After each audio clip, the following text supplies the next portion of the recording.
This is interesting because I've told the story many times in interviews, even on my own show and interviewing Floyd.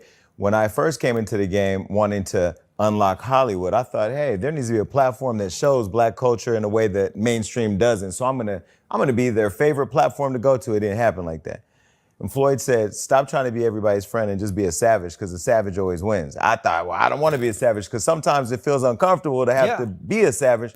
But the minute I started saying what I thought, I mean, it almost seemed like a magnet. It sucked the industry in. Why is it that way in our culture, you think? And then do you believe, like I do, that we know how to cannibalize our own better than everybody else? Of course we do.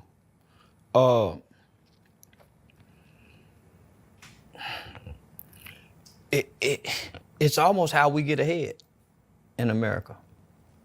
We can't get ahead in America really uplifting other black people, and we're openly doing it. We can't, at every level of success that we get to, we openly as black people reach back down and pull other black people up by the masses. They'll close the doors on us. They who? White folks or black people? Black people. White people stopped being our enemies a long time ago. Oh, I can feel the internet right now. Do you believe that? Yeah, I truly believe that. Why? Because capitalism has superseded racism in America. So it's becoming more of nationalism, right? This is America. So that's why you see the Proud Boys, groups like that emerging, white ring conservatives. They're not talking racism, they're talking their country. We're stuck on racism. Black folks, but people would say black people can't be racist. We're stuck on the idea of being racist. We don't have the power to be. The idea of the country and white people still being racist? Yeah, so we're because we feel that we're owed something, whether there's reparations or we truly believe, and we are owed something, if we're gonna be honest, right? But there's a group that feels entitled, and that's the group that's hurting us, right? So the entitled group uses racism as an excuse, as a crutch, but they really don't know racism, because racism is really hidden in the fabrics of America and bank loans and why you can't access. So we see more prejudice than we do racism. It's interesting. I was on a call today with a brand where I've been talking to this brand that everybody knows for 3 years about a partnership. And I said, you know what? I just want to understand you. When George Floyd died, all of you promised millions and billions of dollars investing in black-owned businesses, and you haven't done that. But you haven't told me that you don't want to do it, but you keep stringing me along.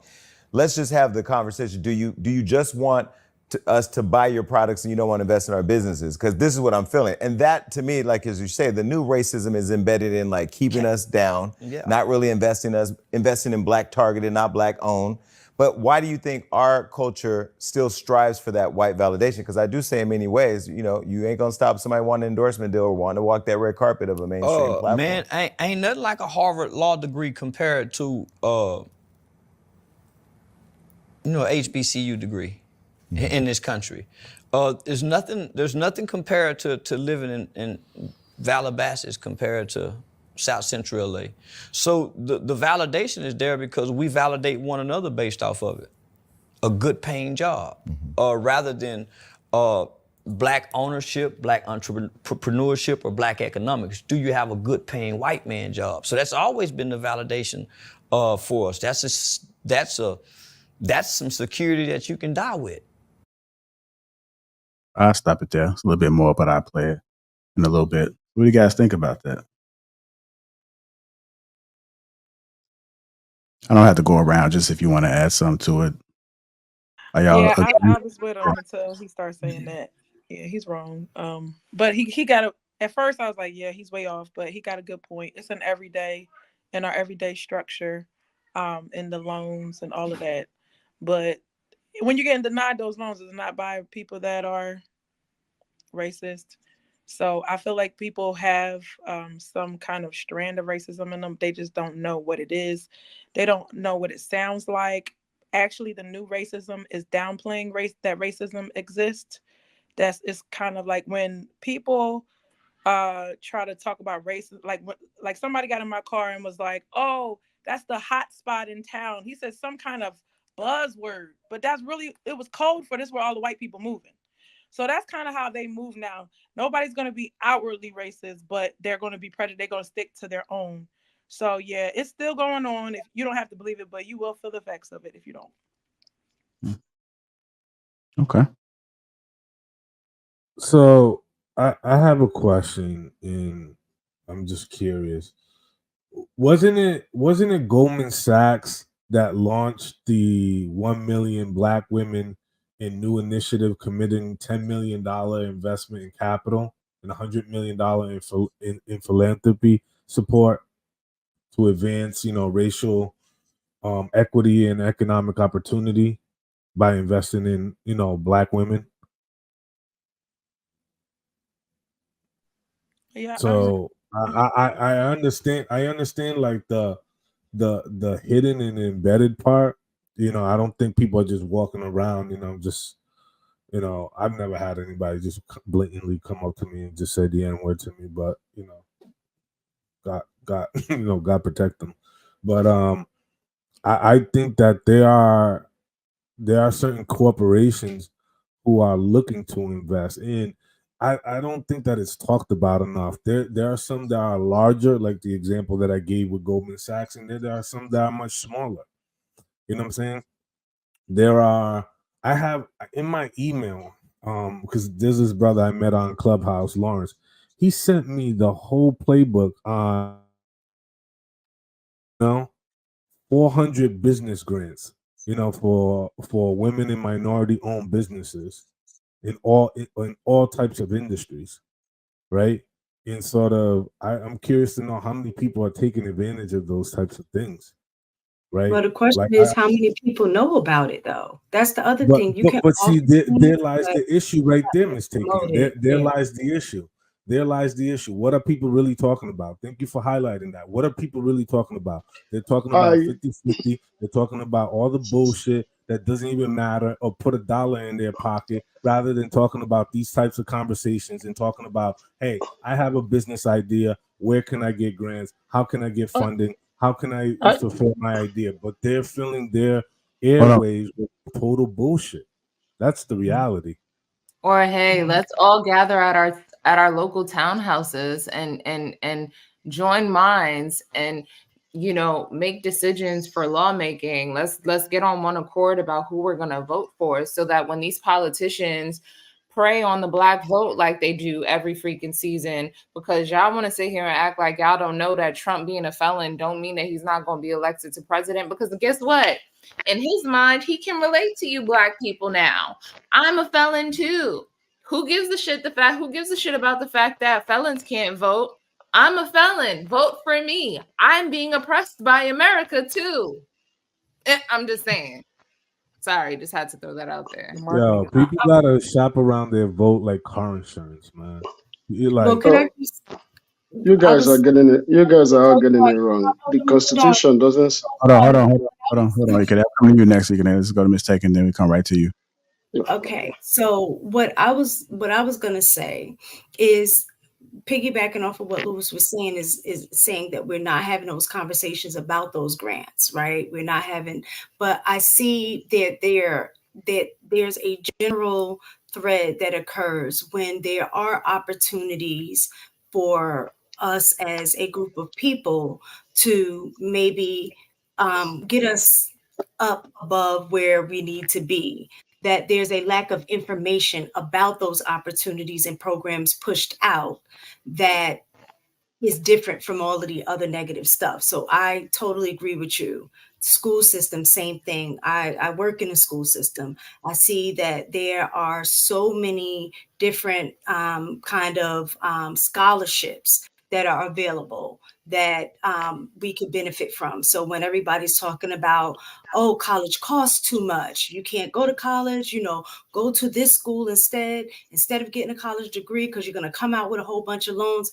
And the truth of the matter is that the scholarships that are available that would cover the cost of college at 100%, if you get enough of those scholarships, those things are not pushed out even in the school system, even though you have your what do you call it, your academic counselor, things like that.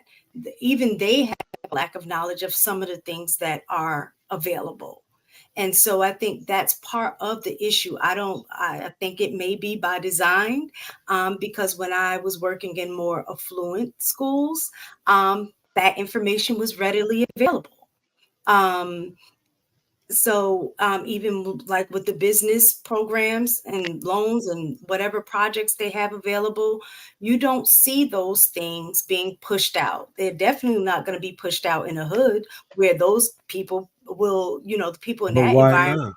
But will why need. And not? that's my point. I can't That's accept. I exactly my cannot point. accept that. That is That's a hard exactly pill my to point. swallow. That's a hard pill to Why swallow. isn't it?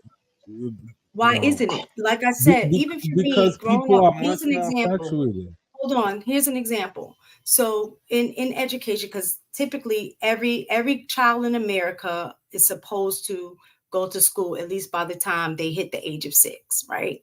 So looking at the education system in certain environments versus others, a lot of this, like poverty mindset or opportunity, things like that, can be wiped out just in the school system alone if things were put in place the correct way. I ended up participating in a program called Pearls. It was a program for early and rapid learners.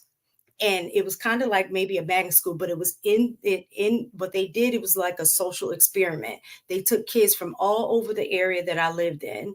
So you had some that had money, and then some that lived like where I was. And the idea was you put all of these kids in the same environment, give them the same opportunity, and they all could rise to the occasion and do well. Every person that I know that was in my circle in that program, we started from the 3rd grade all the way up through the 8th grade. They have either they're entrepreneurs, they are lawyers, they are bank owners. Like, they did very, very well. And these were kids who also came from single parent households, things like that. So the social experiment worked. And even now they're in, I think, like maybe one of the 28 schools in the United States. And this is in an area where there are that are in projects and stuff like that. So the opportunity to do better is there. And that's why I say I think it's intentional, because if we could send money all overseas for these wars, how come we can't invest that same amount of money in these programs and get the correct people in the education system? It's intentional by design. I don't disagree with you. I genuinely, I'm with you. I don't disagree with you. The only part is that in there where there are areas where they don't offer these programs or they don't have these incentives, because I personally feel like all these schools should have the right resources to make sure that they give the right tools to these young people to ensure that they have the best successful outlook on life. I don't disagree with you. But I also feel that parents need to be a little bit more self-aware about what limitations are being presented in their child's school system and where can they intervene and find other outlets to make sure that their kids are getting the tools and also the resources and access to such programs, right? I think it's a twofold. I think that the system is fucked up, and I think another part is that there's not enough oversight or involvement directly on ensuring that these kids get the right exposure. Um, yeah.